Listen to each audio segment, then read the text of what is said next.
시청자 여러분 안녕하십니까? 불만제로디마켓 권다영입니다. 드디어 금요일장이 마감을 했습니다. 이번 주 내내 눈치 보기 장세가 이어지면서 참 재미없는 한 주였는데요. 이제는 주말 동안 지표도 확인하고 다음 주에는 좀 방향성을 잡았으면 좋겠다라는 생각이 듭니다. 일단 오늘 우리 시장 같은 경우는 그래도 뭐 빠질 이유도 그렇다고 오를 이유도 없어서 보합권에서 마무리가 됐는데요. 일본 시장에서 나온 뉴스부터 좀 살펴보는 게 좋을 것 같습니다. 일본은행 우에다 총재가 인터뷰를 했죠. 여기서 나온 멘트 좀 정리를 해드리도록 하겠습니다. 금융시장 상황에 대해서 우에다 일본은행 총재가 아직도 계속 불안정한 상황이다라고 발언을 내놨고요. 엔달러 환율이 움직였습니다. 일단 향후 금리 인상 전망에 대해서 경제나 물가의 흐름이 생각하고 있는 방향대로 흘러간다면 금융 완화 수준을 조절한다는 기본적인 스탠스는 변함이 없다라고 밝혔고요. 이에 엔달러 환율이 움직였습니다. 0.6%까지 그 낙폭을 키웁니다. 145엔대까지 내려왔고요. 제가 말씀드렸죠. 엔달러 환율은 날씨 확인하듯 계속 확인을 하셔야 우리 시장 대응이 가능하다라고 말씀을 드렸는데 오늘 좀 움직이는 모습 나타나고 있습니다. 니케이 지수 마감 함께 살펴보시면 0.5%가량 상승하면서 그래도 방어를 잘 해낸 모습이고요. 상해종합지수도 상승과 하락을 오가면서 그래도 빨간불이 조금 더 많이 들어와 있습니다. IT주에 관련한 뉴스가 좀 있더라고요. 오늘 2024년 글로벌 휴머노이드 대회가 개최가 되고 바이두도 반기 실적을 공개하고 자율주행에 대한 뉴스들이 나오면서 대형 기술주들이 좀 올라주면서 시장 하락을 멈춰줬다라는 분석 나와 있습니다. 상해종합지수 현재는 강보합권 지나가고 있습니다.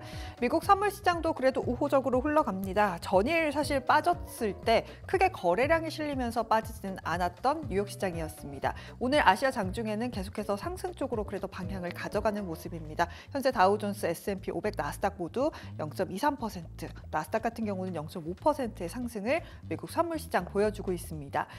우리 시장도 크게 빠지지 않았습니다. 앞서 말씀드린 대로 빠져야 할 이유도 그렇다고 상승 동력도 찾기는 쉽지 않은 모습이었죠.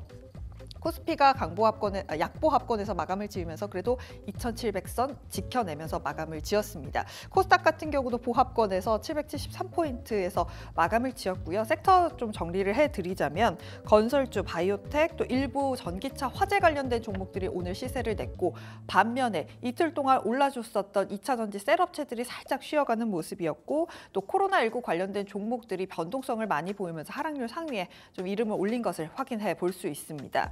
다음으로는 수급 살펴보시면 오늘 사실 거래대금이 많지는 않았습니다. 코스피 거래대금이 8조, 코스닥이 7조, 선물시장이 15조 정도밖에 되지 않았고요. 확실히 눈치 보기 장세가 이어지고 있습니다. 환율 같은 경우는 오늘 1338원 80전에서 마감을 했고요. 엇갈린 수급을 나타냈습니다. 코스피 시장에서 외국인이 팔았는데 또 코스닥은 사는 모습이었고 선물시장 오늘도 3천억 원가량 외국인이 매수를 해줬고요. 기관은 오늘 코스피 시장에서만 매수세를 보여줬다는 점 확인해 보시면 좋을 것 같습니다. 시가총액 상위 IT 투톱은 오늘도 좀 쉬어가는 모습이었습니다. 하이닉스가 2.9%, 3% 가까이 빠지면서 장중에 20만 원을 썼던 게 약간 무색하다라는 생각도 드네요. 18만 5,500원 선에서 마감을 지었고요. 오늘 그래도 바이오주들이 선방해줬고 현대차도 오늘 올라줬습니다. 2% 가까이 올라줬고 25만 2,500원 선에서 거래를 마감 지었습니다. 코스닥 시총 상위에서는 오늘 사실 코스닥 시장에서 하락 종목 수가 1000개가 넘었는데도 불구하고 지수가 빠지지 않았던 건 시가총액이 높은 바이오주들이 잘 버텨줬기 때문입니다. 보시면 2차 전지가 빠졌는데 알테오젠, HLB 각각 9%, 4%가량 올라주는 모습 나타나고 있고요. 이외에 오늘 코스피 시장에서는 건설주들이 좀 눈에 띄는 하루였습니다. HDC 현대산업개발이 오늘 신고가를 냈습니다. 신한금투에서 리포트가 나왔습니다. 업황도 좋고 실적도 잘 나갈 거다라면서 신고가를 다시 써낸 모습이고요. 7%대 급등으로 마감 지었습니다. 삼성물산, GS건설, 현대건설까지 일제히 오늘 함께 건설주들 빨간불로 마감을 지었습니다. 오늘 현대글로비스가 오늘 좀 눈에 띄는 하루였는데요. 4거래일 연속 기관이 사주면서 이평선을 좀 올렸습니다. 21선, 61선 위에서 차트 마감이 되고요. 오늘 5%대 시세를 내면서 11만 4,100원 선에서 거래 마감을 지었습니다. 이 종목 봐야겠죠. 유한양행입니다. 오늘 52주 신고가를 결국에는 선했습니다. 렉나자가 발표가 FDA 승인 발표가 되고 나서는 이게 뭐야 싶은 주가였는데 결국에는 올려 붙였습니다. 1년 차트 좀 열어보시면 확실히 많이 오른 거 보실 수 있습니다. 연간으로 봤을 때 42%가량 올랐고 오늘 종가가 106,600원 선인데 제가 체크해드리고 싶은 건 증권사들의 목표 주가가 11만 원 선입니다. 이미 그 선까지 올라와 있는 상황이기 때문에 지금부터 좀 잘 지켜보셔야 할 것 같은데 유한양행뿐만 아니라 빅바이오텍들도 오늘 마찬가지의 흐름 보여줬습니다. 오늘 알테오젠이 앞서 9% 상승한 거 보셨죠? 알테오젠이 9%, 에이베일바이오, 리가켄바이오 같은 종목들이 4, 5%가량 올랐고요. 이 종목 세 종목 모두 52주 신고가에서 3, 4% 정도밖에 차이가 안 납니다. 많이 올라와 있는 상황이기 때문에 투자 전략을 지금부터 좀 잘 짜시는 게 중요할 것 같다라는 생각이 듭니다. 다음으로는 미용기기 관련된 종목 보도록 하겠습니다. 클래시스가 이루다라는 업체와 합병을 결정했습니다. 클래시스가 5%, 이루다가 6%가량 상승을 했는데요. 이루다 같은 경우는 미용 의료기기 업체로 마이크로 니들이라든지 레이저 기술을 갖고 있습니다. 둘이 합병을 하면서 사업 다각화를 이룰 수 있을 것이다. 실적 면에서 시너지를 낼 수 있을 것이다 라는 분석과 함께 두 종목이 함께 올라줬고요. 미용기기 관련된 종목들도 오늘 그래도 빠지지 않는 하루였습니다. 마지막으로 마리화나 관련주 보도록 하겠습니다. 해리스가 드디어 수락을 했습니다. 통합과 상식의 대통령이 될 것이다 라면서 대선 후보 수락이 나왔고 이게 장중에 뉴스로 전해졌습니다. 우리바이오가 11%, 오상첨단 소재도 4% 올라줬는데 반면에 풍력 관련된 종목들은 사실 뭐 그렇게 시세를 보이지 않았습니다. CS-윈드라든지 CS-베어링 같은 종목들을 오늘 하락하면서 마감했다는 것 잘 확인해 보시면 좋을 것 같습니다. 지금까지 앵커의 마켓뷰였습니다.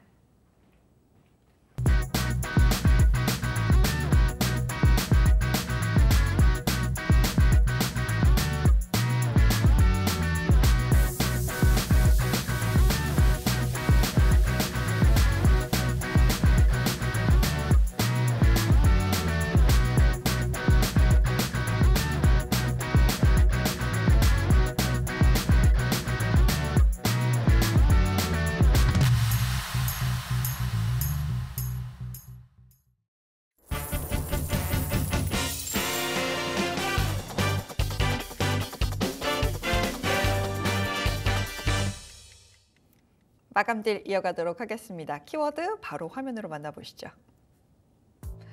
네, 오늘의 마감딜 키워드입니다. 2차 전지주 입질하는 큰손 드디어 기회 왔나라고 잡아봤습니다. 2차 전지주도 많은 투자자분들의 사실 아픈 손가락 중에 하나이기 때문에 좀 자세하게 이야기를 들어봐야 할 것 같습니다. 오늘은 KM파트너스의 김성훈 대표와 함께하죠. 안녕하세요. 네, 안녕하세요. 네, 사실 저는 2차 전지 하면 요즘 나오는 건 전기차 캐즘이기 네. 때문에 잘 갈 것이다 라는 전망이 많이 안 나오고 있는 상황 속에서 반등을 했다. 이걸 도대체 어떻게 해석해야 하느냐가 제일 궁금해요. 네. 일단 결국은 2차 전지의 섹터가 큰 이 사이클이 2번 지나갔고 최근 들어서 이제 그 실적에 대한 믿음이 계속해서 이 지연이 되다 보니까 사실 이제 투자자들의 내리에서 굉장히 큰 수혜주로서 이제 우리가 잊혀졌다가 최근에 부각되면은 우리가 중국산 배터리 대비해서 상대적으로 브랜드 가치가 조금은 높아질 수 있다라는 기대감으로 좀 반등이 나왔던 거고요. 그리고 이제 현대차 그룹 같은 경우에 이제 북미 시장에서 전기차 시장 점유율이 이제 한 2자릿수 우리가 글로벌 순위를 매겨보자면 2위권에 처음으로 진출을 하면서 사실 EV6가 전년 대비해서 31% 북미 시장에서 매출이 급증을 하는 상황이고요. 그리고 추가적으로 아이오닉 5가 이제 그 전기차 이제 그 품목별로 본다면은 4위를 차지했다는 긍정적인 소식이 발표가 되는 상황입니다. 사실 그렇게 된다고 하면은 우리가 이제 그 국내에서 전기차 배터리 화재가 올해 24건이나 좀 발생을 했습니다. 그래서 지금 보시면은 오히려 악재성 이슈가 아니냐라는 분석도 지배적이지만 그런 흐름에서 오히려 지금은 바닥권의 진입에 대한 신호로서 최근 들어서 이제 외국인이라든가 기관들이 일주일간의 순매수 업종을 보면은 전기차 업종 중에서는 우리가 이제 2차 전지에서 LG 에너지 솔루션과 삼성 SDI가 상위권에 오랜만에 모습을 보이면서 네. 수급적인 이슈로서의 부각되는 면이 굉장히 큰 상황입니다. 단 이것이 아까 말씀드렸듯이 3분기 우리가 하반기로 갈수록 실적에 대한 그 숫자가 나오느냐에 대해서는 사실 의문점이 굉장히 많고요. 앞서서도 이제 우리가 테슬라가 전기차 트럭 화재가 일부 나오면서 이제 오늘장에서도 우리가 미국장에서도 3% 이상대의 급락세를 보였다는 점도 사실 전기차 업종에 대해서는 변동폭이 일부분은 계속 커지는 상황에서 사실 이것이 다음 주까지 끌고 갈 수 있는 반등에 대한 이 수급적인 이슈, 순환매적 이슈로서 해석을 해야 될 것이다라는 말씀을 좀 더 들어보고 싶습니다. 네, 사실 지금 LG 에너지 솔루션 수급창을 열어보면 9거래 연속으로 외국인이 사기는 했는데 이게 워낙 바닥권에 와 있는 지금 상황이기 때문에 좀 매수가 들어온 게 아닐까라는 분석도 많이 나오고 있는 상황입니다. 근데 이런 상황에서 뭐 BMS에 대한 이야기가 나왔어요. 배터리 매니징 시스템 분야에서 LG 에너지 솔루션이 뭐 기술을 많이 갖고 있다. 이게 분위기를 반전시킬 만한 뉴스라고 보세요. 사실 어렵지 않을까라는 예상은 드는데. 네, 뭐 이렇게 나오면서 나중에 우리가 추후에 이 배터리 화재가 한 번 더 나온다면 사실 국내 이 배터리 업체들도 이런 화재에 뭐 그렇게 안전망이 그렇게 크다라고 저는 생각은 되지 않는데 네. 사실 이제 배터리 두뇌에 속하는 BMS 기술력에 관련돼서는 LG 에너지 솔루션이 특허 수가 이제 전 세계적으로 40% 이상을 보유한 특허에 좀 많이 좀 그 포지션이 많은 상황인데 안전진단 검출률도 90% 이상 확보됐다는 소식, 그리고 이제 타사의 제조 제품에서도 이제 사용 가능한 면이 이제 우리가 부각이 됐다라는 것이고요. 사실 이제 2분기 보조금을 우리가 제외한다면은 이제 영업이익도 사실 적자 전환했다는 수준입니다. 그래서 최근 들어서 이제 우리가 하반기 가이던스 면으로 봐도 사실은 이제 우리가 뭐 긍정적인 이슈로서의 생각하기에는 좀 어디 섣부른 감이 없지 않아 있다. 저는 그렇게 생각이 되고요. 그나마 긍정적인 것은 하반기로 갈수록 우리가 ESS 저장 장치에서 이 주택용 ESS 비중이 높아지면서 흑자 전환에 대한 기대감은 일부 있습니다. 하지만은 이것이 사실 전반적인 업황에 대해서 흑자 전환에 대한 기대감을 미리 줄 수 있는 요소는 사실 아니다라고 저는 생각이 되고 있습니다. 그래서 뭐 상대적으로 보면은 지금 이제 2차 전지 업종에서의 수급적인 역할, 상대적으로 이제 우리가 섹터 반도체 섹터가 좀 이제 어느 정도 지수 부담이 보여지면서 2차 전지 업종으로 단기적인 트레이딩 관점으로서의 순환매적인 차원으로 이렇게 좀 해석하는 관점이 좀 많이 상대적으로 부각이 되고 있는 상황입니다.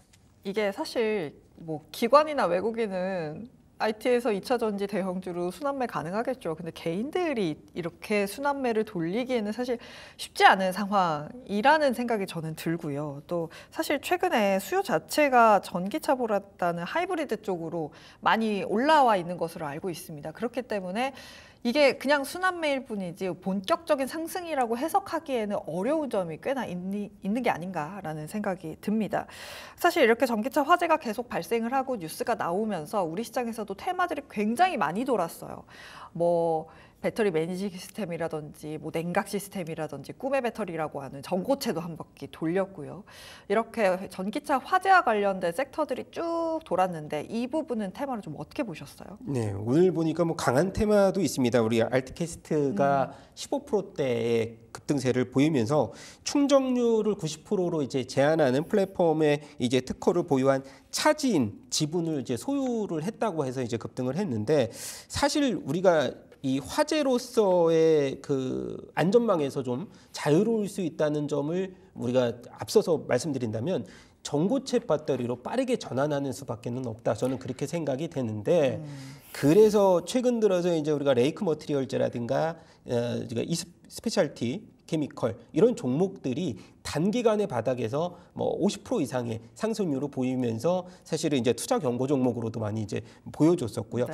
결국은 우리가 아까 말씀드렸듯이 전고체 배터리로서의 빠른 전환인데, 이제 우리가 그 가격적인 비교를 안 할 수는 없습니다. 전고체 배터리 같은 경우는 이 전기차에서 배터리가 가격으로 이제 한 50%의 비중을 차지를 하기 때문에 한 1.5배 정도의 이 가격이 올라간다고 하면 구매자 입장에서는 전고체 배터리를 탑재한 하이엔드급의 전기차를 우리가 충분히 구매할 수 있는 여력이 있냐? 그것도 사실은 아니다라는 거죠. 그래서 상대적으로 이제 기술력이 좀 계속해서 개발이 된다면 가격적인 메리트도 좀 부각이 될 만한 상황은 앞서서 우리가 삼성 SDI도 27년 양산에 들어간다고 해서 그 27년에서 우리가 전고체 배터리가 탑재된 전기차 판매량이 급증할 수 있다라는 생각은 저는 뭐 좀 더 이르다 이렇게 판단을 하고 있어요. 그래서 상대적으로 관련주의 전망의 이제 흐름을 보신다면 레이크 머티리얼즈를 이제 탑픽으로서 좀 말씀을 드리고 싶은데 2분기 매출액은 307억 원을 기록하면서 전년 동기에서 5% 정도 그리고 영업이익이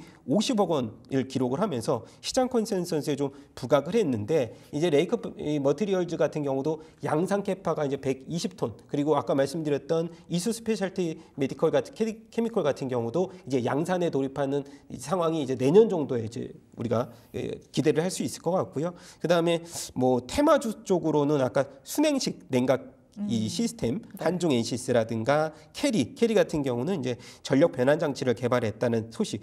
사실은 종목들이 굉장히 많이 우리가 그 온기가 좀 퍼지는데 종목 수가 너무 다양하면서 단기적으로 매매를 우리가 할 수 있는 개인 투자자분들이 굉장히 좀 어지러울 수 있는 이게 말하자면은 지수는 잡아두는데 테마주가 좀 최근 들어서 극성인 상황이기 때문에 사실 우리는 전공 공법으로 간다면은 사실 대형주 쪽으로의 그 흐름을 우리가 숫자로서 나올 수 있는 하반기 쪽으로 간다면은 분할 매수를 대형주 쪽으로 하는 것이 오히려 저는 맞다라는 생각인데요. 지금 단기적으로는 숫자가 나오지 않는 상황이라서 굉장히 좀 뭐 전기차 쪽의 테마는 단기간에 끝날 수 있는 테마로서 좀 여겨져 있는 상황입니다. 네, 안 그래도 제가 다음 주면 뭐 잭슨홀도 확인하고 시장의 방향성을 잡을 텐데라고 여쭤보려고 했는데 그 부분까지 다 답변을 주셨습니다. 우리가 전고체 배터리를 꿈의 배터리라고 부르죠. 사실 꿈이라는 건 당장 실현되는 부분은 아니기 때문에 양산에 들어간다고 한들 전고체가 탑재된 자동차가 얼마나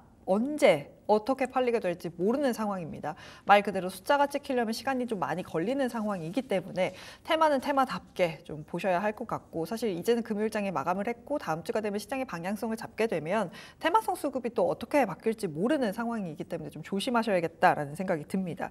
사실 2차 전지 관련주 제가 앞서 오프닝하면서도 아픈 손가락입니다 라고 말씀을 드렸는데 그렇다면 매수하고 계신 분들이 레포트에 지금 2차 전지를 갖고 계신 분들은 어떤 대응 전략을 가져야 할까 저는 궁금하거든요.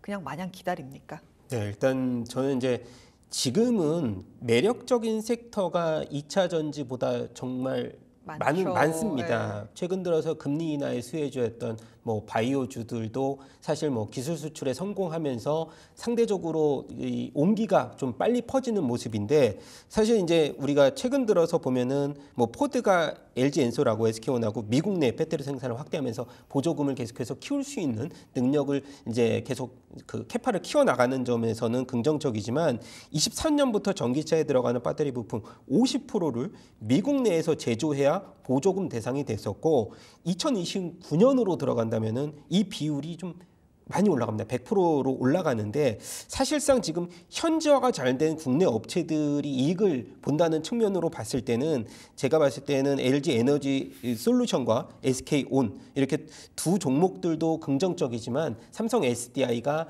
이 보조금 없이 실적이 지금 플러스권으로 유지된다는 점은 뭐 가장 또 플러스적인 요소가 될 수 있을 것 같고요.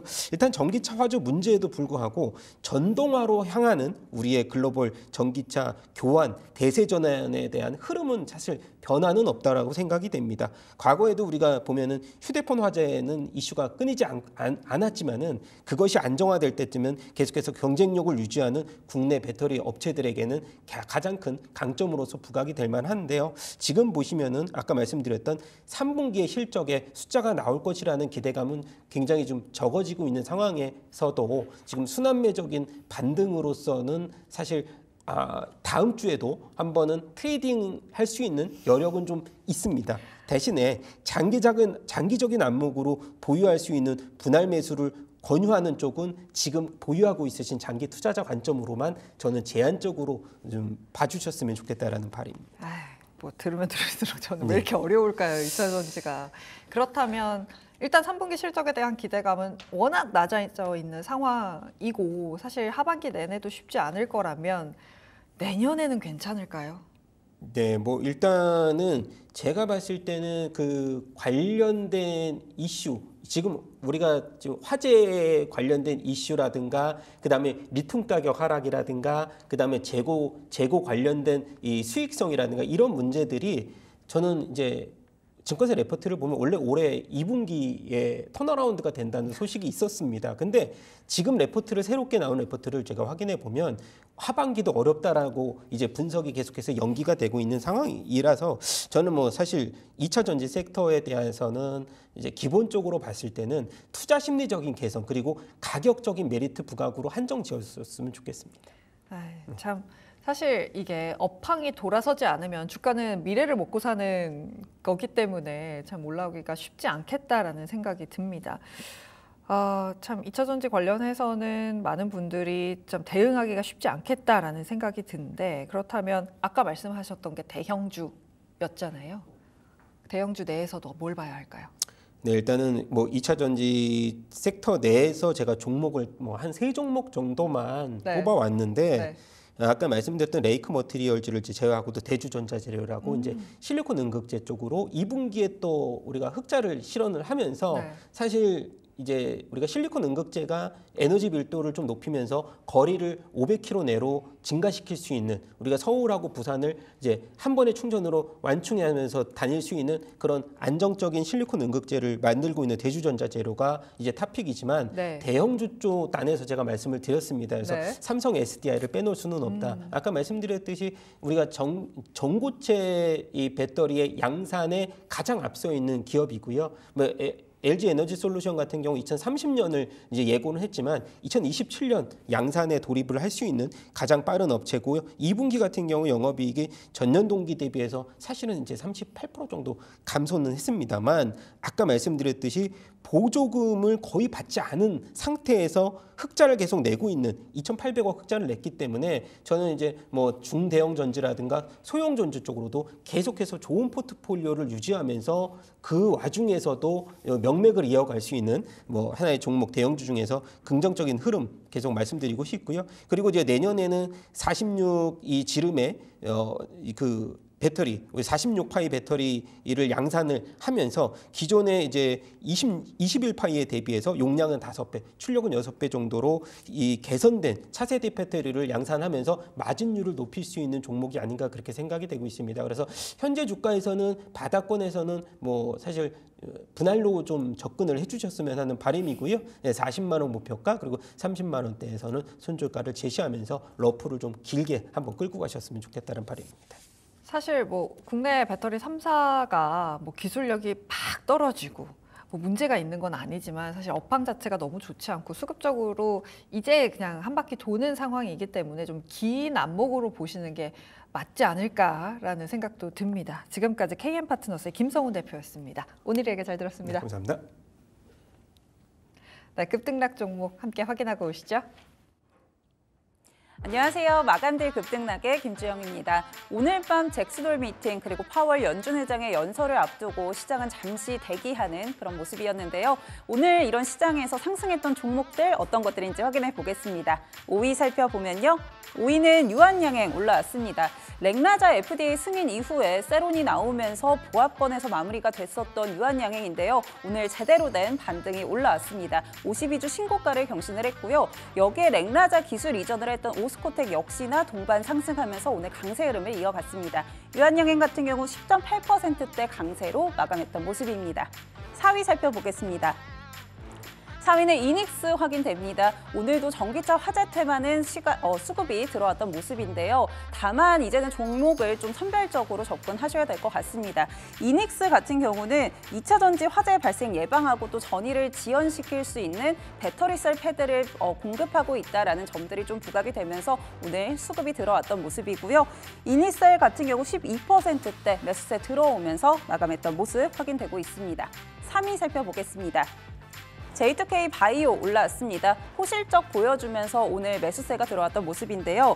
2분기 매출 그리고 영업이익 각각 전년 동기 대비해서 72%대 또 103%대 증가했다라고 공시하면서 오늘 영향받아갔습니다. 15% 강세로 마감했습니다. 2위 살펴보겠습니다. 2위는 하나갤러리아 올라왔는데요. 김동선 하나갤러리아 부사장이 544억 원 규모의 공개 매수 추진한다라는 소식 들어오면서 매수세가 강하게 나왔습니다. 오늘 16% 가까이 급등 흐름을 이어갔고요. 또 하나갤러리아 우선주 같은 경우 상한가 기록을 했습니다. 다음 달 11일까지 진행이 되고요. 전체 지분 중에 17% 정도에 해당하는 지분을 공개 매수한다라고 했는데요. 지금 현재 이 김동선 부사장 같은 경우는 2%대 지분을 보유하고 있어서 공개 매수 성공을 하면 19%대로 올라선다라고 이야기가 나오고 있습니다. 관련한 이야기들 체크해 보시면 좋을 것 같고요. 오늘 급등했던 흐름 살펴볼 수가 있습니다. 1위 살펴보겠습니다. 1위는 ICTK 올라왔습니다. 앞서 정부가 이 미래 3대 핵심 먹거리로 했던 것이 이제 AI 그리고 첨단 바이오 그리고 양자 과학 기술인데요. 오늘 이 부분 관련해서 매수세가 들어왔습니다. 다음 달 3천억 원 규모의 대형 양자 과학 기술 R&D 사업 예비 타당성 면제 결정을 한다라는 이야기들 나오면서 시장에서는 이 부분 무난하게 통과가 될 것이다라고 전망을 하고 있고요. 또 ICTK 같은 경우는 세계 최초로 복제 방지 기능 칩을 개발했다라는 것들이 부각이 되면서 오늘 매수세 강하게 들어왔습니다. 상한가 기록하면서 마감했던 모습입니다. 그렇다면 오늘 하락했던 종목들 어떤 것들인지 확인해 보겠습니다. 5위 살펴보면요. 5위는 PCL 올라왔습니다.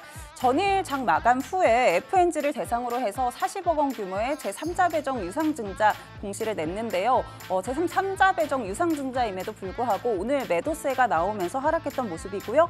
8%대 하락으로 마감했습니다. 4위 살펴보겠습니다. 4위는 이오플로우 올라왔습니다. 전일 하한가에 이어서 오늘도 급락 흐름 이어졌습니다. 수요일에 공시를 내놨죠. 823억 원 규모의 유상증자한다라는 소식들이 나오면서 영향 받아갔는데요. 이틀 연속 주가 끌어내리는 모습이었습니다. 13% 하락으로 마감했습니다. 3위 살펴보겠습니다. 3위는 시젠 올라왔습니다. 오늘 코로나19 그리고 엠폭스 관련주들 전반적으로 부진했습니다. 최근 정부가 이야기했던 부분이 이제 코로나 환자 증가세가 좀 둔화되는 모습이고 이달 말부터는 감소 추세로 돌아설 것이다라고 이야기가 나왔는데요. 또 관련주들 최근에 과열됐다라는 이야기들도 계속 나오고 있었죠. 오늘 전반적으로 약세 흐름 이어갔고요. 시젠 가장 큰 매도세 나오면서 14% 가까이 하락으로 마감했던 모습입니다. 2위 살펴보겠습니다. 2위는 M83 올라왔습니다. 아무래도 시장의 주도주가 부재하고 테마 위주의 장세가 좀 이어지다 보니까 시장의 이 시선이 신규 상장주로 옮겨가는 모습이었는데요. 오늘 상장했던 이엔셀 같은 경우도 장중에는 공모가 대비해서 3배 이상 증가한 199%를 넘는 모습을 보여주기도 했지만 장 마감에는 22%대까지 상승폭 줄이면서 마감을 했던 모습입니다. 어제 비슷한 흐름 보여줬던 이 M83 같은 경우도 오늘 약세 흐름을 이어갔고요. 주가 크게 밀리면서 17%대 하락으로 마감했던 모습입니다. 1위 살펴보겠습니다. 1위는 TTS팜 올라왔습니다. 수요일 신규 상장한 종목이죠. 따따블 기록을 하면서 기대감을 모아가기도 했었는데요. 역시나 이틀 연속 약세 흐름 이어갔습니다. 전일에 18%대 하락했고요. 오늘 장중에 20%대 넘게 밀리는 모습도 확인이 됐었는데요. 장 마감은 17%대 하락으로 마감했던 모습 확인되고 있습니다. 신규 상장주 이 변동성들 투자 유의하셔야 될 것 같습니다. 지금까지 특징주들 정리해드렸고요. 이어지는 불만제로 디마켓에서 다음 주 전략들 챙겨가시죠.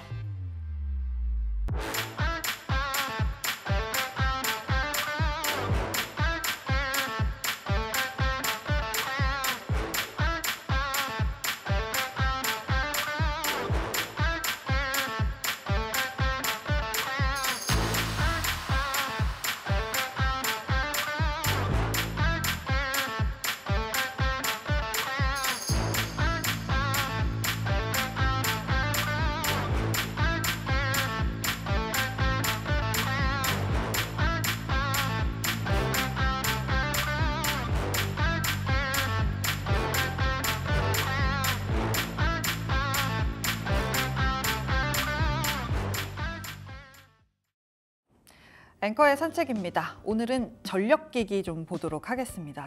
사실 전력기기가 실적이 잘 나오고 뭐 분위기가 좋다, 업황이 좋다라는 건 모두가 알고 계실 것 같습니다. 자세하게 살펴보도록 하겠습니다. 메가 트렌드의 수혜가 집결된 게 바로 전력 설비다라는 설명입니다. 4가지 이유를 살펴보면요. 전기차라든지 신재생 에너지가 보급하면서 전력기기가 더 많이 깔려야 하는 상황이 됐고요. 노후 전력망 교체 수요도 부각이 됐고 또 신재생 에너지 발전 특성상 더 투자가 많이 돼야 한다라고 합니다. 여기에 AI 수혜까지 받으면서 중장기적으로 전력 수요가 늘어날 수밖에 없는 상황이고 이 말은 즉슨 실적이 구조적으로밖에 오를 수밖에 없다라고 정리를 할 수 있을 것 같습니다. 이 중심에 있는 게 바로 미국입니다. 미국에 대해서 계속해서 수요가 늘어나고 있는 상황인데요. 미국의 전력기기 PPI를 살펴보시면 22년, 23년에 급격하게 늘어난 걸 볼 수 있습니다. 또한 연도별로 설치된 고압 변압기 추이를 보시면 1954년부터 1970년대까지 고압 전력기들이 변압기들이 설치가 됐는데 이게 교체 수요 시기가 되면서 전반적인 전력기기에 대한 수요가 미국을 중심으로 늘어나고 있는 상황입니다. 이에 변압기 수출액도 우리나라 기준으로 계속해서 늘어나고 있습니다. 살펴보시면 사실 2010년도에 피크를 찍고 계속 내려오다가 2020년, 21년쯤에 바닥을 찍고 22년부터 올라서기 시작했습니다. 그래서 23년에는 히스토리컬 하이, 그러니까 역사적인 고점의 부근에 왔고요. 올해 7월까지 기준으로 했을 때도 역사적 고점 부근에 와 있습니다. 하반기까지 수출액을 더하게 된다면 아마 꽤나 많은 변압기 수출액을 기록할 것으로 예상이 되고 있습니다. 여기서의 특징이라고 한다면 변압기의 사이즈와의 상관없이 전 부분이 다 수출이 늘고 있다라는 겁니다. 이 부분도 잘 체크를 해보시는 게 좋을 것 같습니다. 미국 변압기 수요 같은 경우는 20% 정도만 내수해서 해결을 하고 있습니다. 중국에서 수입을 할 수도 있겠지만 사실 중국 같은 경우는 관세 문제가 있기 때문에 가져오기 쉽지가 않고요. 유럽 같은 경우도 유럽 내에서도 수요가 많기 때문에 수출할 물량이 없습니다. 이에 수혜를 받을 수 있는 것이 바로 우리나라입니다. 미국의 국가별 변압기 수입 비중을 살펴보시면 한국이 쭉 올라오고 있는 것 확인해 보실 수 있습니다. 다만 이런 전력기기 성장세의 리스크는 무엇이 있을까 함께 정리를 해보도록 하겠습니다. 첫 번째는 경쟁사들의 캐파 증설. 이 리스크가 될 수 있는데 사실 이건 큰 리스크가 아니다라는 시각도 있습니다. 왜냐하면 이건 사이클 산업이고 또 원료 가격도 올라가고 숙련공을 쉽게 데려올 수 있는 산업이 아니기 때문에 증설하기도 쉽지가 않고요. 두 번째 리스크 요인으로 꼽히는 건 AI 중심의 전력 수요 증가세가 둔화될 수 있다라는 건데 사실 빅테크 업체들이 AI 투자를 계속하고 있죠. 이 부분은 기우라고도 할 수 있을 것 같습니다. 그렇다면 국내외 전력기기 업체들의 어닝콜에서 어떤 이야기가 나왔는지도 함께 살펴보도록 하겠습니다. 업황은 아직 초기 단계고 리드타임이 증가하고 있다라고 합니다. 특히나 고압 변압기 쪽에서 리드타임이 쭉 올라간 걸 볼 수 있습니다. 전력기기 산업 계속해서 구조적으로 좋아질 수 있는 상황입니다. 그런데 시장이 올라오는 이 V자 반등을 할 때 시원하게 올라오지 못하고 있는 상황인데요. 그만큼 많은 분들이 이미 매수와 매도를 했기 때문이 아닐까, 차트상의 문제가 아닐까라는 분석도 있습니다. 계속해서 실적이 좋아지는 만큼 종목들 잘 살펴보면 좋을 것 같습니다. 지금까지 앵커의 산책이었습니다.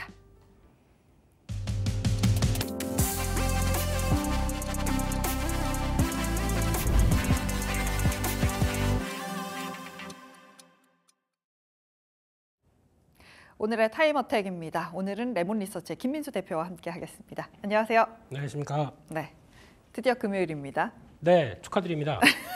네, 드디어 이제 침대로 가서 누울 수 있는 시간. 네, 이제 퇴근하고 누울 수 있는 시간인데 이번 주 시장 좀 어떻게 보셨어요? 뭘 볼래야 볼 수도 없었네. 이번 주는요. 뭐 2,700선 딱 두고 위로 갔다 아래로 갔다 이거만 계속하다 보니까 이게 뭔지 뭐 어떻게 방향을 잡는지 전혀 모르다가 결국에는 이 상태로 마감이 됐네요. 네. 뭐 이번 주 그냥 없앴으면 좋겠습니다. 그냥 휴가 가지 왜 이번 주 있었나? 예. 휴가 갈 걸 그랬어요. 그렇습니다. 이런 상황 속에서 오늘 거래대금 시간 외에서 살펴보니까 우리기술, SK하이닉스, 세 번째가 유한양행입니다. 이 종목 안 볼 수 없겠죠? 네. 유한양행 보도록 하겠습니다. 유한양행이요? 네. 예. 유한양행이 지금 거래대금이 몰리면서 지금 3위에 올라와 있습니다.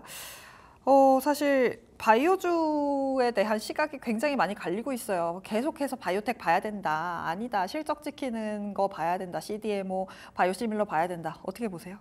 네, 다 보라고는 봐야죠, 같이. 예, 보긴 보는데 타이밍이 좀 다른 것 같아요. 쉽게 말씀드리면 시장에서 이제 또 주도 섹터라고 하는 것들이 그래도 그나마 이렇게 자리 잡고 있는데 네. 반도체나 2차 전지가 움직인다 그러면 바이오가 못 갑니다. 그렇죠. 예, 그래서 반도체가 좀 주춤하면 그 사이에 딱 눈치 보고 있다가 나야 나 오늘은 내 거 이러면서 쭉 가는 게 바이오의 특징이고요. 네. 또 그러면서 크게 또 추세도 안 무너져요, 고점에서. 그러고 있다가 기회 삼으면 다시 한번 올라가는 이런 쪽으로 바라보시면서 아침에 이제 쭉 보셨다가 어디가 오늘은 강하게 움직일까 하고 볼 때 그 포인트들. 그래서 만약에 미국의 필라델피아 반도체 지수가 무너졌다, 좀 위축됐다 그러면 반도체 못 갈 테니까 그럼 오늘 바이오가 이렇게 생각하셔도 되겠죠. 근데 요즘에 또 한번 2차전지가 LG에너지 솔루션 같은 경우 쭉 올라오다 보니까 또 같이 눈길은 가긴 가요. 하지만 그래도 그쪽보다는 요 시속 게임들이 좀 더 맞지 않나 싶어서 이걸 좀 챙겨 보셔야 될 것 같습니다. 이게 시장이 흔들리니까 당연히 수급적으로 하나를 쭉 끌어올리지 못하고 있는 상황 속에서 말씀해주신 시소 흐름이 이어지고 있습니다. 오늘은 좀 바이오주들이 올라준 하루였죠. 네. 이외에 지금 시간의 거래에서 살펴보니까 M83 지금 거래대금 4위에 올라와 있거든요. 네. 신규 상장주라서 제가 좀 여쭤보기 뭐 하긴 한데 요즘 신규 상장주들은 어떻게 대응해야 할까요? 네, 뭐 신규 상장주도 종목이니까 네. 보긴 봐야죠. 근데 M83이면 83년생 남자네요.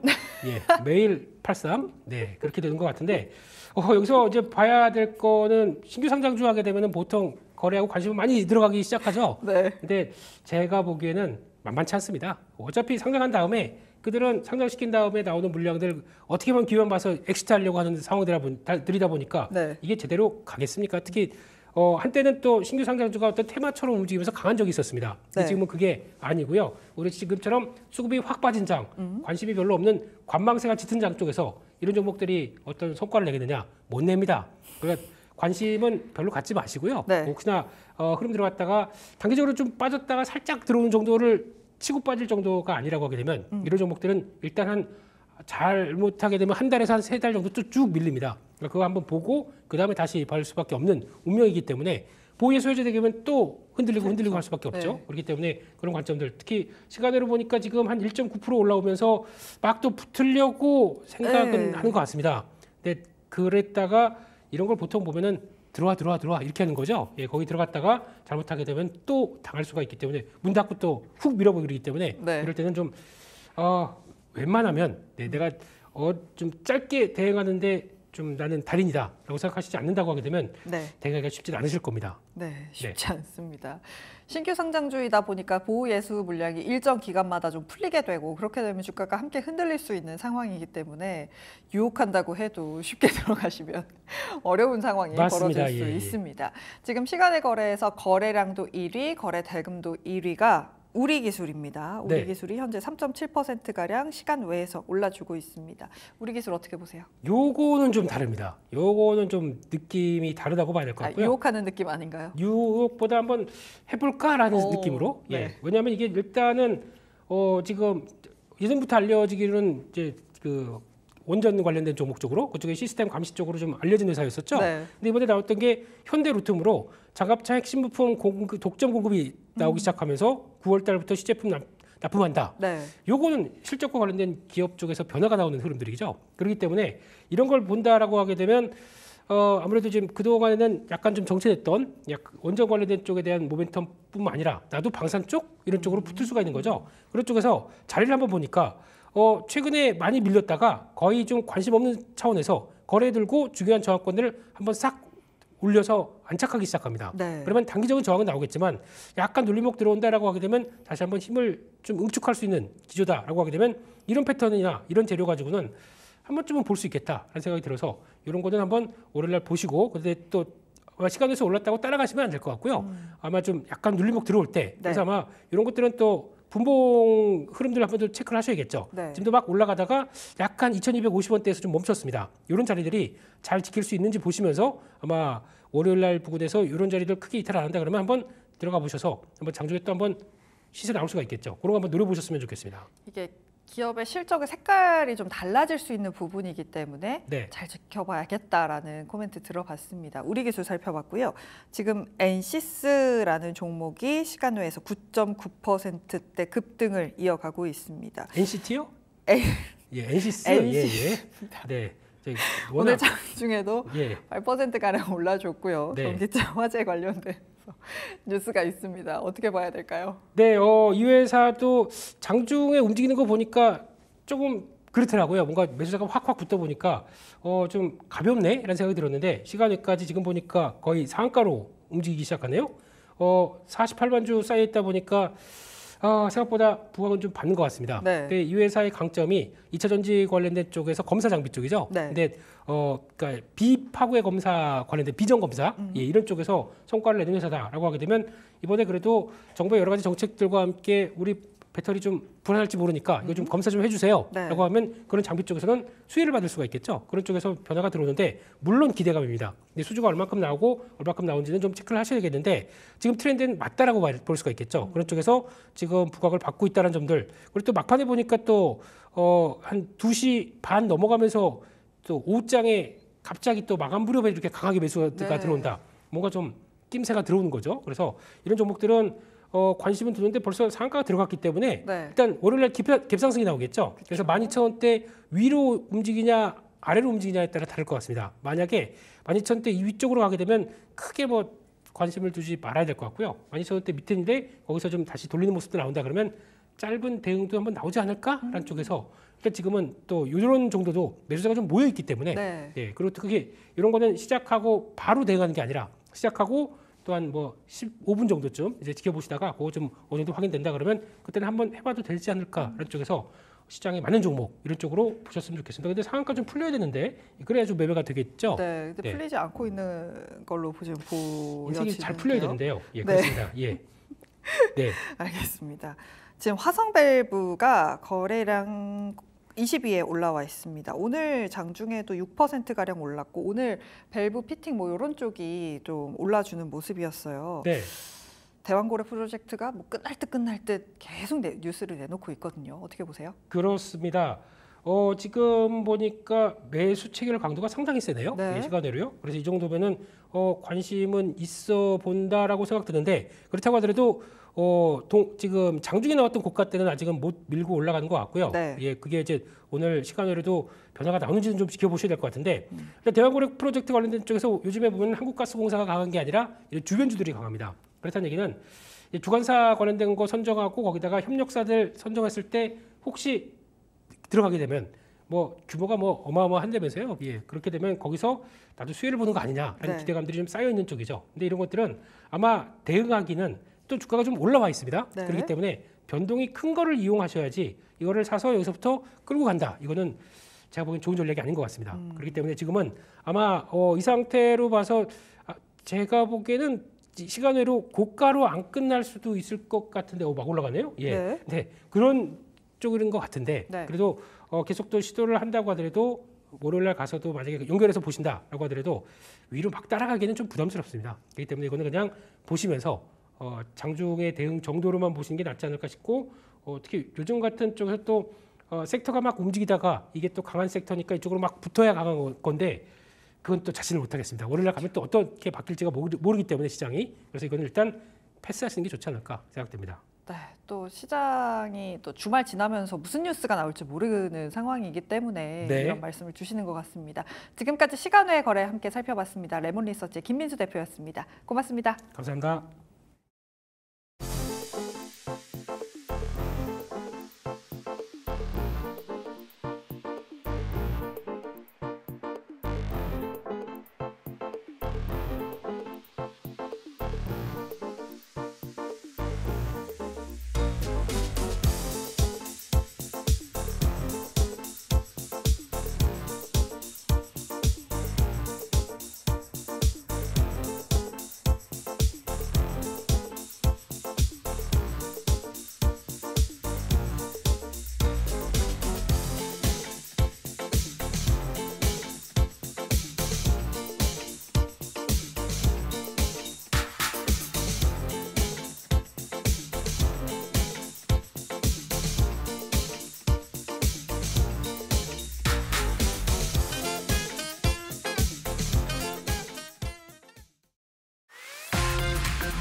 내일의 장바구니입니다. 오늘은 모아렉 컴퍼니의 김민성 이사와 함께하죠. 안녕하세요. 네, 반갑습니다.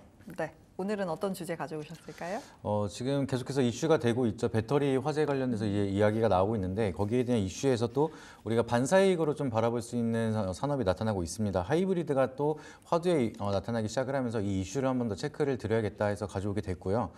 지금 이 관련된 이슈에 대해서 간단히 설명을 드리면은 최근 들어서 이제 전기차 화재에 대한 이슈가 좀 많이 커지고 있습니다. 그래서 최근 들어서 국내에서도 이제 지하 주차장을 못 들어가는 이제 건물들도 계속해서 늘어나고 있고요. 여기에 대한 우려감 지속적으로 계속해서 커지고 있는 상황인데 여기에 반사익적으로 이제 하이브리드가 좀 더 안정성이 부각이 되지 않겠냐 뭐 이런 얘기가 나타나기 시작을 하면서 시장에서도 하이브리드 좀 기대감이 다시 한번 만들어지고 있는 상황이다라 보시면 될 것 같습니다. 근데 아무래도 전기차에 대한 캐즘 현상이 있다 보니까 전기차 관련된 기업들이 전체적으로 좀 쉬어가는 구간이 만들어지고 있었는데 지금 하이브리드가 다시 한번 떠오르기 시작을 하면서 전기차 말고 하이브리드 쪽에 대한 모멘텀이 시장에 대해서 오랜만에 좀 부각이 나타나고 있다 보니까 여기에 대한 기대감이라든지 많은 관심도가 또 시장에서 많이 만들어지고 있는 상황이다 보시면 될 것 같고요. 그러다 보니까 지금 국내에서도 하이브리드에 대한 대기 고객이 좀 증가가 되고 있는 추이가 나타났다라고 이제 설문조사 통계표가 나오고 있습니다. 그래서 우리가 이제 생각을 해보시게 되면은 지금 하이브리드 같은 경우에는 우리가 잘 알고 있는 시티카입니다. 그래서 짧은 거리 같은 경우에는 전기로 이제 주행을 하다가 이제 장거리 같은 경우에는 경유나 휘발유로 이제 이동을 하게 되는 건데 특히나 한국 같은 경우에는 이제 작은 토지다 보니까 이제 출퇴근 거리가 짧으신 분들은 이제 전기로만 이제 운영을 하면서도 좀 가성비 있게 연비를 좀 낮춰서 이제 운영을 할 수 있다 보니까 특히나 한국에서 좀 인기가 많이 만들어지고 있다라고 보시면 될 것 같은데 최근 들어서 내수에 대한 좀 매출이 많이 줄어들고 있었던 상황이긴 합니다. 그래서 자동차 산업 같은 경우에도 수출에 대한 좀 기대감이 계속해서 커지고 있고 실적이 좋아지고 있었는데 아무래도 이제 내수에 대한 매출이 줄어들고 있어서 여기에 대한 성장 모멘텀이 조금 훼손이 되는 거 아닌가? 여기에 대한 완성차에 대한 우려감도 약간 생기고 있었는데 아무래도 이제 하이브리드에 대한 모멘텀이 새롭게 살아나기 시작을 한다라고 하면은 글로벌 매출보다는 하이브리드는 내수 매출에 대한 좀 포커스가 좀 더 빠르게 증가할 수 있는 기대감이 만들어질 수가 있기 때문에 좀 완성차 전체적인 모멘텀도 좋아질 거라고 좀 생각을 하고 있고요. 여기에 파생되는 여러 가지 산업들도 좀 기대감이 같이 만들어지고 있는 상황이다. 좀 이렇게 보시면 좋을 것 같습니다. 근데 내수 말씀을 해주셨는데 네. 물론 그러니까 우리나라 시장에서 하이브리드에 대한 니즈가 전기차에 비해서 훨씬 높은 건 사실입니다만 네. 글로벌 시장에서 판매가 더 많이 되는 게 중요한 거 아닌가라는 생각이 저는 들거든요. 그렇죠. 네. 근데 이게 또 전기차나 완성차에 대한 모멘텀이 강하게 가려면 결국에는 전기차가 잘 팔려야 됩니다. 이 캐즘 현상을 좀 더 해소를 해야 되면서 전기차에 대한 시장이 좀 받쳐주고 내수 쪽으로는 하이브리드에 대한 모멘텀이 좀 더 이제 빠르게 현상이 돼야 된다라고 보시면 좋을 것 같은데 하이브리드는 아까도 말씀드렸던 것처럼 시티카기 때문에 이제 미국이나 중국처럼 이제 토지가 큰 나라 같은 경우에는 그렇게 좀 메리트가 좀 떨어질 수밖에 없는 상황이다라고 보시면 될 것 같습니다. 근데 우리가 또 다행히 이제 현대차라든지 기아차 같은 경우에는 수출에 대한 매출액이 지속적으로 좀 많이 커지고 있는 상황이고요. 지금 미국 같은 경우에는 1월부터 7월까지에 대한 수출이 미국에서 지금 2위를 기록하고 있다라고 합니다. 이게 무슨 얘기냐면은 포드나 GM을 제치고 지금 10% 가량에 대한 점유율을 확보를 하고 있고 1등은 당연히 테슬라겠죠. 그리고 테슬라를 빠르게 추격하고 있는 게 바로 국산 전기차가 좀 더 이제 점유율을 빠르게 확보를 하고 있다라고 보시면 될 것 같은데 그러면은 이제 글로벌에 대한 매출은 전기차, 이제 국내 전기차가 빠르게 점유율을 확보를 하고 있고 내수 매출은 이제 하이브리드가 받쳐준다라고 하면은 글로벌 매출이나 내수 매출 양쪽 다 좀 안정적인 이제 모멘텀이 형성이 될 수가 있다 보니까 주가 측면이나 기업에 대한 밸류에이션 같은 경우에도 우리가 좀 긍정적으로 한 번 더 계산을 해볼 필요가 있다라고 좀 보시면 좋을 것 같습니다.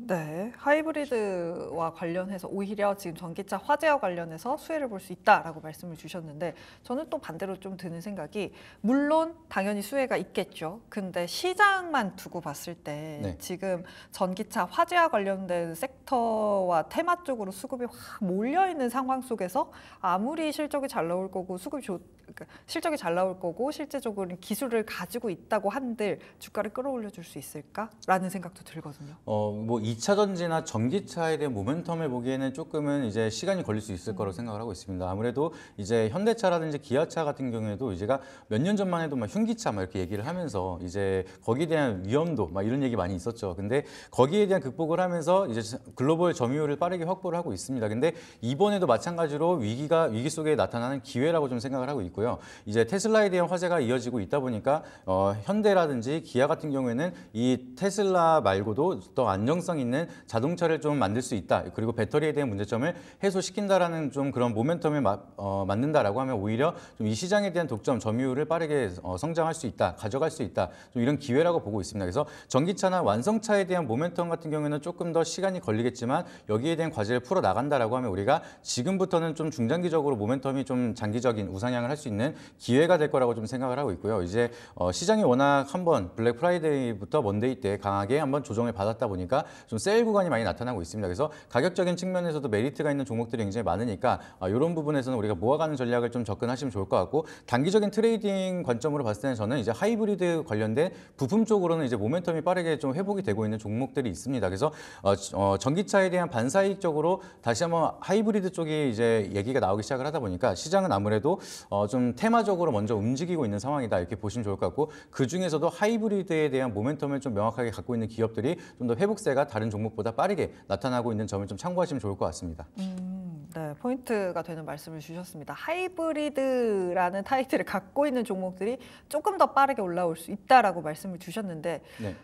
근데 현대차나 기아가 결국에는 올라야 네. 자동차 부품주는 오르는 거 아닙니까? 지금 현대차, 기아차 사실 주가가 뭐 그렇게 잘 가고 있는 상황은 아니잖아요. 네, 근데 또 웃긴 게 주식은 그렇지 않습니다. 이제 대장보다 좀 작은 종목들이 훨씬 더 빠르게 가고요. 이제 제가 말씀드렸던 거는 근데 이제 제가 빠르게 간다, 빠르게 가지 않는다의 부분이 아니라 네네. 방향성 자체를 말씀드린 겁니다. 그렇죠. 근데 제가 테마적으로 보라고 말씀을 드렸던 게 이제 완성차에 대한 모멘텀 제외하고 이제 이슈에 따라서 움직이는 종목들도 충분히 많기 때문에 하이브리드 같은 경우에는 제가 단기적인 모멘텀으로 좀 보라고 미리 말씀을 드립니다. 테마적으로 이제 내수에 대한 매출에 대한 모멘텀은 그렇게 크지 않기 때문에 바닥에서 이제 단기적으로 올라갈 수 있는 트리거 역할을 할 수가 있어서 좀 장기적으로 우리가 모아간다라는 전략보다는 이 변동성을 이용하는 매매 전략으로 좀 접근을 하시면 좋을 것 같고요. 그리고 이제 완성차 같은 모멘텀도 이제 주가 측면에서는 좀 더디게 올라갈 수는 있겠지만 이제 바닥권에서 올라가고 있는 추세가 많이 보여지고 있습니다. 우리가 좀 긍정적인 소식으로는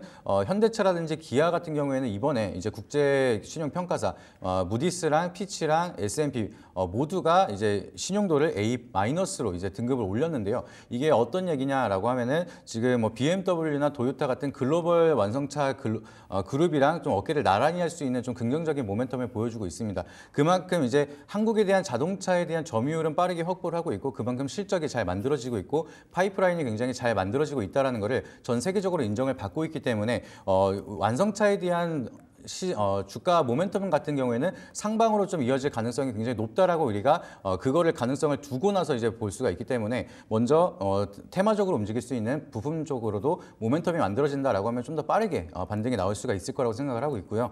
자동차라든지 2차 전지는 좀 긴 호흡으로 봐야겠지만 최근에 좀 이슈가 만들어지고 있는 하이브리드 같은 경우에는 좀 더 빠르게 움직일 수 있고 테마적으로는 좋은 타점이 나올 수가 있을 거다. 좀 이렇게 바라보고 있습니다. 확실히 시장이 사실 크게 주도주가 없다 보니까 테마가 계속 돌잖아요. 네. 그러다 보니 새로운 테마를 또 찾고자 하는 욕구도 커지는 이런 상황에서 말씀을 해주셔서 좀 투자 포인트를 찾을 수 있지 않을까라는 생각이 듭니다. 다음 주 수요일인가요? 현대차의 인베스터데이가 예정이 된 걸로 알고 있는데 여기서 여러 가지 이야기가 나올 거라고 시장에서 예상을 하고 있습니다. 과연 이 인베스터데이를 기점으로 전반적인 자동차 업종이라든지 특히나 하이브리드 쪽에서 좀 주목할 만한 이야기가 나올까요? 어떻게 보세요?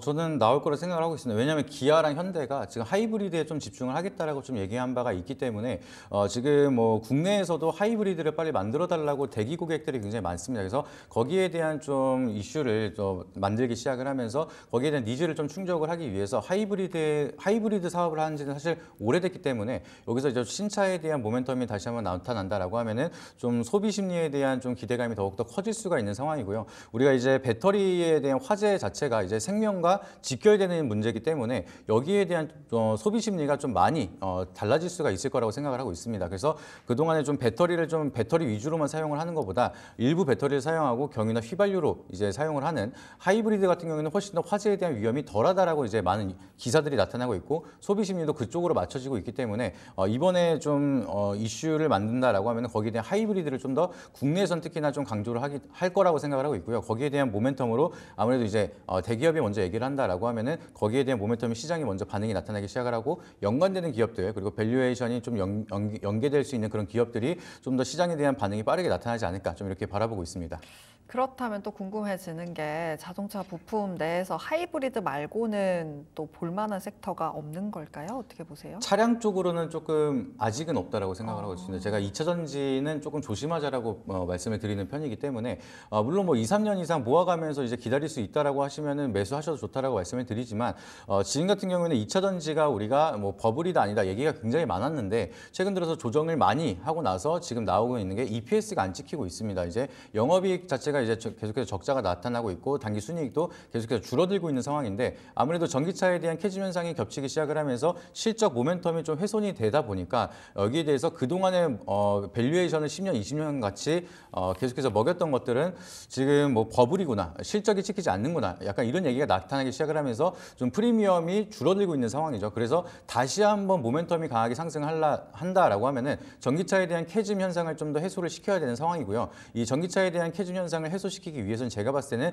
자율주행에 대한 모멘텀이 빠르게 또 개발이 되면서 그게 출시가 되고 소비 심리를 좀 더 자극을 해야지만 또 거기에 따라서 2차 전지라든지 다른 자동차 부품에 대한 모멘텀이 실적을 기반으로 상승할 수 있는 트리거가 될 수가 있기 때문에 그 흐름까지는 우리가 좀 더 주의 깊게 지켜보면서 좀 투자는 좀 조심스럽게 접근을 하는 게 낫다라고 말씀을 드리도록 하겠습니다. 네, 그렇다면 하이브리드와 관련된 종목들은 어떤 게 있어요? 지금 일단은 S&T 모티브 종목을 이제 설명을 드리려고 가져오게 네. 됐는데요. 이거 같은 경우는 이제 하이브리드 전용 모터를 생산하는 대표적인 기업입니다. 그래서 지금 시장 자체가 테마성에 대한 이슈로 지속적으로 좀 움직이고 있다 보니까 좀 더 테마적으로 많이 움직일 수 있는 종목 그리고 최근에 바닥에서 좀 추세를 돌리는 흐름들을 만들어지고 있는 대표적인 종목이다 보니까 S&T 모티브를 우리가 좀 공략을 해봐도 나쁘지 않겠다라고 생각을 해서 이제 설명을 드리게 됐고요. 차트를 잠깐 보여주시게 되면은 최근에도 시장이 조정을 받으면서 많은 깊은 조정이 있었습니다. 그리고 나서 단기적으로 좀 추세가 많이 살아나고 그리고 나서 최근에 며칠 동안은 이제 다시 한번 차익 매물이 나타났는데 단기적인 조정은 거의 끝났다라고 보고 있고요. 다시 한번 다음 주라도 이제 하이브리드에 대한 모멘텀 기사라든지 이런 이슈가 또 형성이 된다라고 하면은 S&T 모티브 같은 경우에는 몇 없는 하이브리드에 대한 모멘텀 모터를 생산하는 기업이기 때문에 좀 더 부각이 되면서 올라갈 가능성이 높다라고 좀 생각을 하고 있습니다. 그리고 2분기 실적 같은 경우에는 좀 안 좋게 나오긴 했는데 많은 언론들에서도 이제 밸류에이션을 평가를 하는 게 2분기 영업이익이 적자가 났지만 여기에 대한 좀 바닥을 찍고 나서 앞으로 제대로 된 점진적인 회복세를 기대할 수가 있다라는 얘기가 나오다 보니까 지금 실적도 그렇고 주가도 그렇고 대바닥권이라는 가격적인 측면에 대한 메리트를 보게 된다라고 하면 우리는 지금에서도 좀 접근을 해봐도 기대 수익률을 높일 수 있는 구간이다라고 좀 생각을 하고 있습니다. 네, S&T 모티브 가격 전략은 어떻게 될까요? 목표가 같은 경우는 일단 단기적으로 이제 테마적인 트레이딩으로 보시면 좋을 것 같아서 5만 원대로 일단 접근을 하시고 5만 원대 돌파하는 유무를 좀 확인하는 게 중요하다고 먼저 말씀을 드리고요. 그리고 손절 라인 같은 경우에도 좀 타이트하게 잡아드리도록 하겠습니다. 42,500원대로 여기 구간을 추세를 이탈한다라고 하면 하방으로 좀 더 밀릴 가능성이 있다 보니까 일단은 단기적으로 접근을 하셔서 좋은 결과 만드시면 좋을 거라고 말씀드리도록 하겠습니다. 네, 전기차 배터리 소식은 계속 전해집니다. 간밤에도 뭐 테슬라 트럭이 불이 났다라는 뉴스 아마 보셨을 겁니다. 관련해서 전기차 관련된 종목들 또 2차 전지 관련된 종목들이 계속 힘을 내지 못하는 상황 속에서 반사 수혜로 하이브리드가 이 수혜를 입어갈 수도 있겠다. 빠르게 테마가 바뀌는 시장 속에서 새로운 테마로 또 볼 수 있지 않을까라는 이야기 해주셨습니다. 또 다음 주에 현대차의 인베스터 데이도 있기 때문에 과연 하이브리드에 대한 이야기가 어떻게 나올지 잘 지켜보시면 좋을 것 같습니다. 지금까지 모아레 컴퍼니의 김민성 이사였습니다. 오늘 얘기 잘 들었습니다. 네, 감사합니다. 네, 장바구니 일정입니다. 벌써 금요일인데요. 주말도 좋지만 다음 주 또 대비를 해보셔야겠죠. 주말 사이 그리고 다음 주 어떤 일정들 주목해 봐야 하는지 같이 한번 정리해 보겠습니다. 첫 번째 일정 확인해 보면요. 네, 월요일에 영국 증시는 잠시 쉬어갑니다. 8월 마지막 주 월요일 영국의 법정 공휴일로 지정이 되어 있는데요. 휴장이라서 하루 쉬어간다는 점 참고하시면 좋을 것 같고요. 두 번째 일정 살펴보겠습니다. 미국에서는 내구재 주문이 발표가 됩니다. 이 내구재 주문 같은 경우는 내구성 제조업 제품에 대한 신규 수주 총액 변화를 측정해서 발표를 하는 건데요. 지난 발표 같은 경우는 예측치가 0.1% 증가였는데 실제 데이터 같은 경우는 마이너스 6.6%를 공개를 했습니다. 그리고 이번 예측치 같은 경우 0.3% 증가할 것이다라고 보고 있는데요. 시장 컨센서스에 부합할지 체크해 보시면 좋을 것 같고요. 세 번째 일정 확인해 보겠습니다. 최근 휴머노이드 로봇 관련한 이야기들 조금씩 나오고 있습니다. 테슬라를 비롯해서 최근에는 이 중국 기업들이 휴머노이드 로봇 공개를 하면서 미국을 추격하고 있다라는 이야기들 나오고 있는데요. 24일, 그러니까 내일이죠. 여야 의원들이 미국 보스턴 다이내믹스를 방문을 합니다. 2021년에 현대차 그룹이 인수를 했는데요. 사족 보행 로봇인 스팟이라던가 휴머노이드 로봇 아틀라스 등을 공개를 했었습니다. 이런 로봇주들 흐름 한번 체크해 보시면 좋을 것 같고요. 네 번째 일정도 확인해 보겠습니다. 25일 일요일부터는 부산에서 세계 지질과학 총회가 개최가 됩니다. 이 지질학 분야에서는 올림픽이라고도 불리고 있는데요. 여기서 좀 주목해 볼 부분은 대왕고래 프로젝트 관련한 이야기들이 좀 있습니다. 프로젝트에 대한 논의 또 발표들이 예정이 되어 있으니까요. 관련한 일정들 좀 체크해 보시면 좋을 것 같고요. 또 정부 측에서 8월 말부터 이 투자 주관사 선정하는 입찰 진행한다라고 이야기 나왔으니까 이런 일정들도 같이 묶어서 체크해 보시면 좋을 것 같습니다. 지금까지 장바구니 일정 정리해드렸습니다. 네, 제 화면 좀 보여주실 수 있을지 모르겠습니다. 지금 엔비디아 차트를 제가 좀 띄워놨는데요. 사실 엔비디아가 실적을 발표할 예정입니다. 일단 간밤에는 거래량이 많지는 않았습니다만 그동안 V자 반등이 나오면서 3.7%가량 하락하면서 마감을 했습니다. 과연 실적을 발표하고 이 전고점을 넘겨낼 수 있을지 많은 분들이 궁금해하고 있는 상황 속에서 28일 다음 주에 엔비디아가 실적을 발표할 예정입니다. 이 엔비디아 실적이 어떻게 나오느냐, 또 컨센서스와 가이던스에 대해서 어떻게 이야기를 하느냐에 따라서 참 많은 분들이 이 관심이 쏠려 있는데요. 일단 컨센서스 말씀을 드리면 매출액이 280억 달러, 그리고 EPS 같은 경우가 0.6달러 정도 되어 있습니다. 이거를 잘 맞추고 그리고 나서 하반기에 대해서도 AI 투자 계속되면서 실적 좋을 거다라는 이야기가 나온다면 우리나라 IT주에도 긍정적인 영향을 줄 수 있고 거기에 지수도 함께 끌어올려 줄 수 있겠죠. 엔비디아 실적을 잘 지켜보시면 좋을 것 같습니다. 금요일 마감했습니다. 오늘 미국 시장 그래도 선물 시장 분위기가 나쁘지 않기 때문에 좀 상승하길 바라면서 오늘 방송 마치도록 하겠습니다. 불만제로 디마켓 준비한 소식 여기까지입니다. 함께해 주신 여러분 고맙습니다.